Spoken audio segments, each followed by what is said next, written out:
The Battle of Waterloo, a name synonymous with epic conflict, a clash that has been etched into the annals of history. A day that decided the fate of Europe, altering its course forever.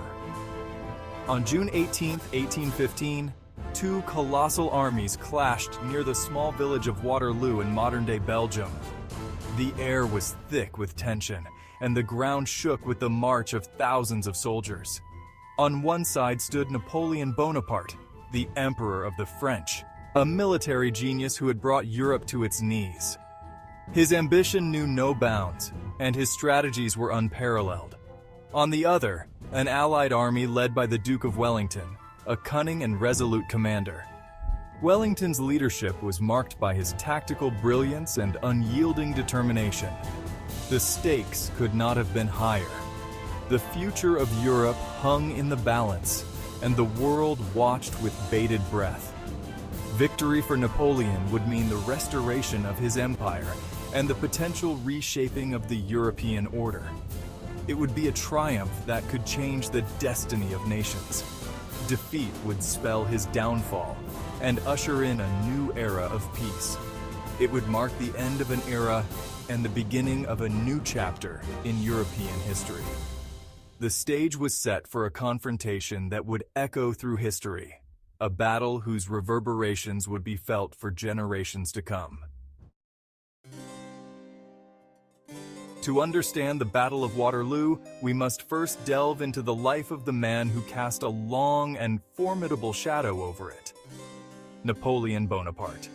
Born in Corsica in 1769, Napoleon Bonaparte rose through the ranks of the French army during the chaos and upheaval of the French Revolution, a period that reshaped the nation. A brilliant tactician and a charismatic leader, Napoleon crowned himself Emperor of the French in 1804, a move that symbolized his control and ambition. He embarked on a series of ambitious military campaigns across Europe, known collectively as the Napoleonic Wars, which aimed to expand his empire and influence. Napoleon's stunning victories at Austerlitz, Jena, and Friedland cemented his reputation as a military genius, feared and respected by his enemies. But his insatiable ambition and relentless pursuit of power eventually led to his downfall, as he overextended his reach. In 1814, after a series of disastrous and costly campaigns in Russia and Spain, Napoleon was ultimately defeated and forced to abdicate his throne. He was exiled to the island of Elba, a small Mediterranean island, but his story was far from over. Napoleon's indomitable spirit and strategic mind would soon lead him to make a dramatic return to the stage of European history. While Napoleon's star was rising, another great military mind was proving his mettle on the battlefields of Europe. Arthur Wellesley, later to become the Duke of Wellington, was born in Ireland in 1769, the same year as his future nemesis. Wellington cut his teeth fighting in India before gaining recognition for his leadership during the Peninsular War against Napoleon's forces in Spain and Portugal. A master of logistics and defensive warfare, Wellington earned a reputation as a shrewd and cautious commander. He was known for his ability to inspire his troops and his unwavering determination. When Napoleon escaped from Elba and returned to France in 1815, Wellington knew he was the only one who could stop the emperor's ambitions. Napoleon's return to France in 1815 sent shockwaves across Europe. He quickly rallied his supporters and raised a new army, determined to reclaim his lost glory. The Allies, sensing danger, formed a seventh coalition to oppose Napoleon. Wellington, now in command of the Allied army, gathered his forces in Belgium, joined by Prussian troops under Gebhard Leberecht von Blücher. Napoleon, always a bold strategist, decided to strike first. He aimed to defeat the Allied armies separately before they could combine their forces. He led his army north into Belgium, hoping to catch Wellington and Blücher off guard. Section 5. The French Advance. On June 16, 1815, Napoleon's army clashed with Prussian forces at the Battle of Ligny. The French emerged victorious, forcing the Prussians to retreat.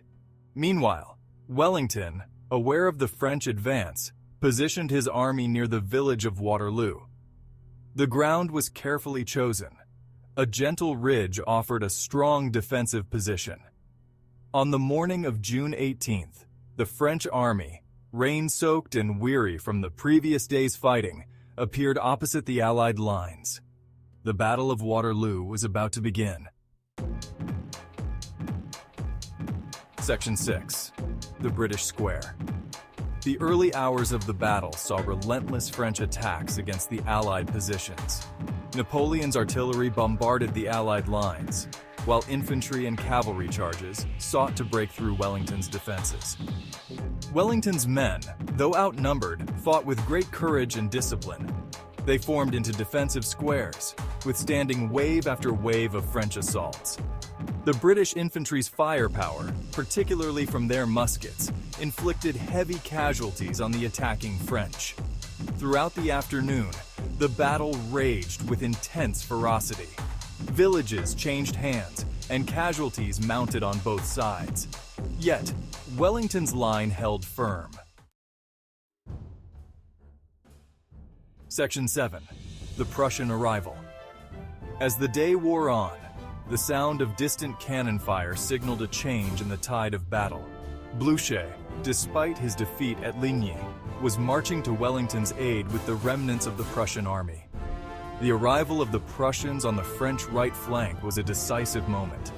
Napoleon, already facing a stiff resistance from Wellington's forces, now had to contend with a fresh enemy. He dispatched troops to hold back the Prussians, but their arrival gave Wellington's army a much-needed boost. Victory was within reach, but the battle was far from over. Section 8. The Emperor's Gamble. With time running out, Napoleon decided on a desperate and bold gamble. He committed his elite Imperial Guard to a final, all-out attack on the Allied center. The Imperial Guard, feared throughout Europe for their discipline and fighting prowess, advanced towards the Allied lines with unwavering determination. They had never known defeat, and their presence sent a tremor through the Allied ranks. Wellington, observing the French advance, rallied his troops with urgency. The fate of the battle, and indeed of Europe, hung precariously in the balance. Section 9. The Retreat. The advance of the Imperial Guard was initially successful, but Wellington had anticipated this move. He had positioned his troops perfectly, concealing them behind the crest of the ridge. As the Imperial Guard reached the top of the ridge, they were met by a devastating volley of musket fire from the hidden British and Dutch troops. The attack faltered, and the Imperial Guard, for the first time in their history, began to retreat. The sight of their elite troops falling back sent a wave of panic through the French army. Wellington, seizing the opportunity, ordered a general advance. The French army, demoralized and exhausted, began to crumble. Section 10. The Legacy of Waterloo. The Battle of Waterloo was a resounding victory for Wellington and the Allied forces. This monumental clash, fought on June 18, 1815, was the culmination of years of conflict and strategic maneuvering. Napoleon's dreams of empire lay in ruins. The once invincible emperor, who had dominated Europe with his military genius, fled back to Paris, where he was forced to abdicate once more. His ambitions, which had seemed boundless, were now shattered. Waterloo marked the end of Napoleon's reign and the Napoleonic Wars that had ravaged Europe for over 2 decades. The continent, which had been embroiled in almost constant warfare, could finally begin to heal and rebuild.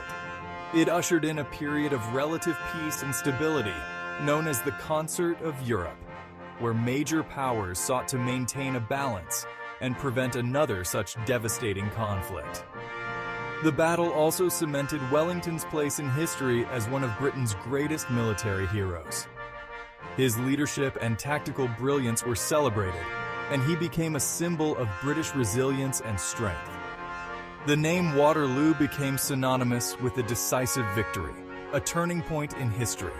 It represented the end of an era and the beginning of a new chapter for Europe. The legacy of Waterloo is complex and multifaceted.